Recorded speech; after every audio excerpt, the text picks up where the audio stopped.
You're listening to the Russ Sports Podcast with host Jason Collins.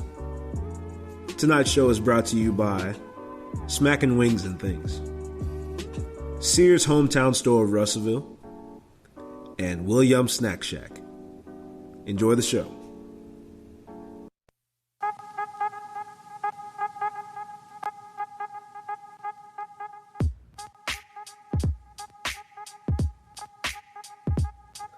What's up, guys? Welcome to the Russ Sports Podcast. I'm your host, Jason Collins, and on the show we got a special guest, Caleb Gray from the Russellville Cyclones. And then on the panel we got Brandon Warner, we got Anderson Elam, we got Lucas Branch, we got Nicholas Carter. We got a panel for you guys today. But it's all about the new all-time interception leader at the Russellville High School, Caleb Gray. Caleb, how you doing, man? Doing great. Man, it's good to have you on. We really wanted to talk about you, and we had some questions for you and stuff. One question I have for you, man, is how does it feel to be the new interception leader, bro? That was a feat I was trying to catch, but I couldn't catch in my – hey, take it easy. That was a feat I was trying to catch but couldn't catch in my high school career, but you got it and got it quite easily, and I feel like you're going to get a lot more. You're going to really push it up. And you passed, I believe it was Andrew Tryon who had 10. How's it feel, man? It feels pretty good. I mean, it's always good to beat a record, but I know it'll be broken probably in like 10 years. But yeah, man, the next freak athlete comes along, man. That's how it goes, though. Nick, did you have a question for him? No, I didn't.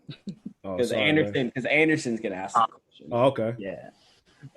Caleb, so what's your mind going through going into that game? You know you're closing in on that record, or do you know? Actually, well, yeah, and stuff, and I don't know. I was just hoping we'd win more than I was worried about the record, but we didn't. So that was kind of a bum deal, but still got the record, and hopefully we can make it to the playoffs this year. Sweet. Yeah, man. Brandon, you got something? I do not. Luke? Yeah, so being in the 5A conference, being an undersized corner like yourself, I just want to know what goes through your head when you're dealing with these taller receivers that you get matched up with. I don't know. I guess I think about my training and stuff, and just put my faith in that and stuff. And it works sometimes, and sometimes it doesn't. Sweet, man. So I also heard that this year you had a change in coaching at that position. I know for 2 years you had Coach Goodman, and then did it change for y'all? Because that's just what I heard word around the street. Yeah, well, actually, I had Coach Goodman sophomore year with you, obviously, and then last year we got a new coach, Coach Guerra. He was pretty chill and stuff. He was from OBU, and Coach Goodman went back to coaching DBs, but then he went to just strictly corners, and we got a new guy, Coach Mack from Bologna. He's really cool and stuff. And fun. Nice, man. Well, I got one question for you that I'm really wanting to know. So you're a senior now, man, and you're kind of in the middle of your last senior year. How are you feeling about the legacy that not only you, but your class of football players is leaving on that school? Do you guys feel like you guys have made a big enough stamp in the history of Cyclone football?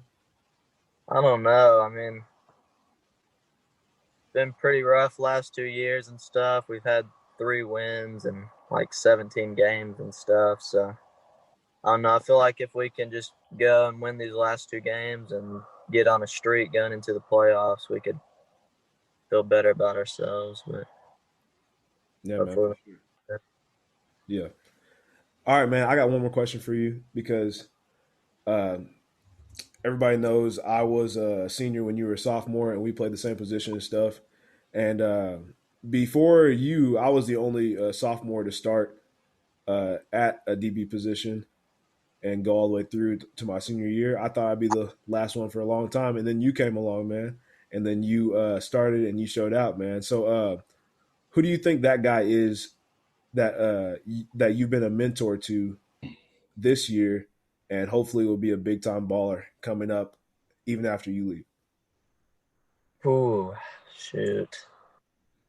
I don't know. We've got quite a few pretty good athletes coming up and stuff. And actually a sophomore right now is getting some play time and stuff. And he plays DB with me and stuff.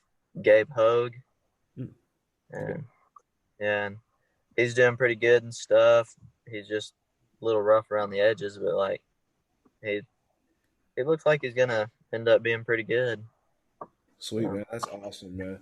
Well, I don't have any other questions for you except for this question because we got to talk about it. So the score was 33-3 Parkview. Braden Whitford passed for he did 11 for 28, 66 yards, 39% completion percentage. Kobe Robinson ran for 10 rushes, 35 yards. And then Salazar had one rush for 54 yards. I thought that was weird. That was just one rush, 54 yards. Tell me what happened on that play and why he didn't get any other rushes. Well, we actually did a weird formation, the swinging gate. And so we had a play where all the linemen went over to the side and stuff, and I just stood behind him and stuff. And then Braden went up, and I don't know what he did, honestly, but it was just a direct snap to Sal, and he just made a play and went for 54 yards, and really shocked me that it worked so well. But he's a lot faster than what I thought, and pretty. There you go. Sweet, man. Well, that's all the questions we got for you, man. I hope you have a good week. Rest up. You had a big game.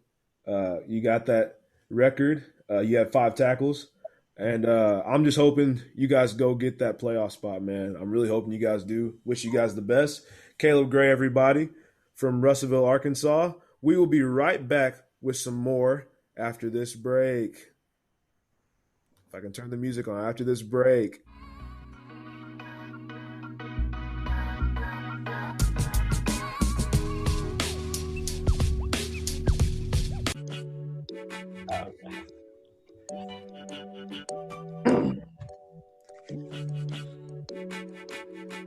Welcome back to the Russ Sports Podcast. I'm your host, Jason Collins. That was Caleb Gray, who we just had. What a great talent for the Russellville Cyclones, and hopefully they make that last playoff spot. So, guys, next up we got college football. We're talking about some of these games. Clemson versus Syracuse. What did you guys think about that one? Clemson had not Clemson. Sorry, Syracuse had a solid first half. Made ESPN's little projection look closer than we thought it would be. Look accurate, actually. But Clemson became Clemson, turned it on in the second half, and the rest is history. Sweet. Brandon, you got something? No, it's just the difference in coaching staffs. Dabo Swinney obviously had halftime adjustments, and Syracuse doesn't have that same level of coaching staff to be able to turn their players around and get them to step up for the second half, and Clemson pulled away.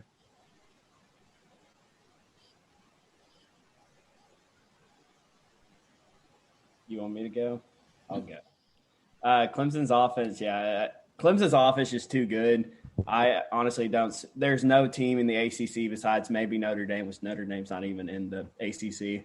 That'll give them a little bit of a scare this year. But, yeah, Clemson is just – after that first half ended, Syracuse kind of lost it against Clemson. Clemson just kept going off. And it's really hard for a team to go against such a high-powered offense with the skill level that they have. And so, I mean, Syracuse played a great first half, but, I mean, Clemson just still saying why they're the number one team in the nation. Yeah, man, for Hold sure. on. Did I cut out whenever I was talking? Not when Just you were a little bit, talking. man. Okay. Yeah, All right, Lucas, you got anything? We heard you. Yeah, I think I read somewhere where Trevor Lawrence threw his first pick six in his college career, proving that he is in fact human. So I don't think it wouldn't affect them too much this game, but I have a feeling that once they get into maybe the ACC championship game or maybe the first round of the college football playoff, it's definitely something to look for. I think defenses are really starting to figure out how Trevor Lawrence plays his game, and I think that will be a very telling sign come postseason. Hey man, that pick 6 is a really crucial, man. The Jets might not pick him up in the draft coming up now, so that's really important. Definitely think that's what he's I don't know hoping. about that. I don't know about that one. No, okay. So our next game, we got Ohio State versus Nebraska. How about that catch, man? How about that catch? Anderson, do you want to take it first on this one? Well, first and foremost, that was a hands down catch of the year. The Arkansas receiver earlier last week. Was it last week? Yes. Okay, yeah. It was great, but I've never seen anything like that in a college game. Like, it's just incredible, man, honestly. So we definitely got a lot of nominees for this catch of the year thing. Nick, you got anything? Yeah, that was a very amazing, crazy catch. And also Justin Fields still looking really good at quarterback in that offense, still doing well. Ohio State just looks like definitely one of the top 5 teams in the nation right now, and maybe pulling into one of the college football playoff spots for sure. Well, it was just their first game, wasn't it? Yeah, but I mean, still looking at them as they first came out, I mean, they still played really well. Yeah, that's for true. First game back. So, all right, Brandon, you got it. Yeah, it was that amazing catch, but more about the game. I think Justin Fields definitely played a really good game. His deep ball looked really, really well. He was throwing some dots down the field, able to get guys open for easy scores. And honestly, Ohio State's defense, they looked a little shaky when they first came out, but that was the first game. And then they get into the quarterback, getting some pressure. I think they are going to be a really good defense this year. Sweet. Lucas, you got something?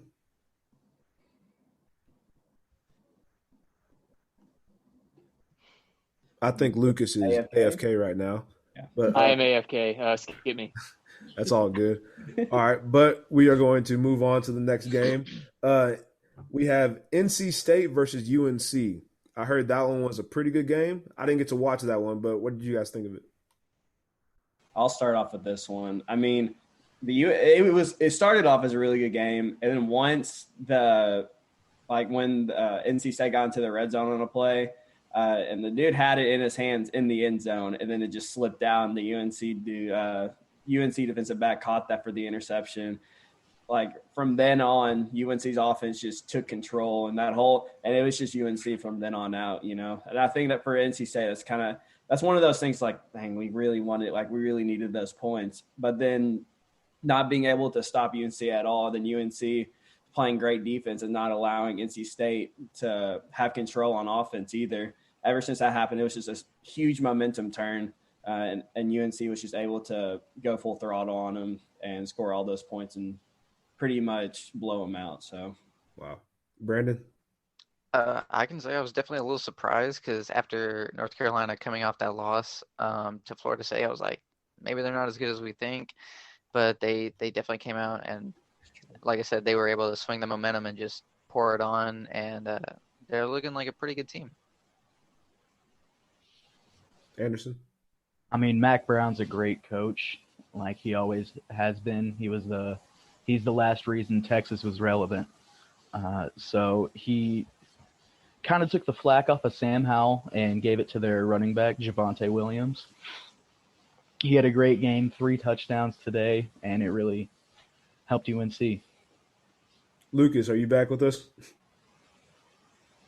Yes, I am. Sorry, I had to go do laundry real quick. Hey, you're all good, man. You're all good. So what you think about this NC State-UNC game? I thought UNC really bounced back after that loss to Florida State last week. I really think that this is the UNC that everybody expected. And coming out and beating a ranked team after losing to an unranked opponent is always a confidence booster. And I think that they can really ride this for the rest of the season.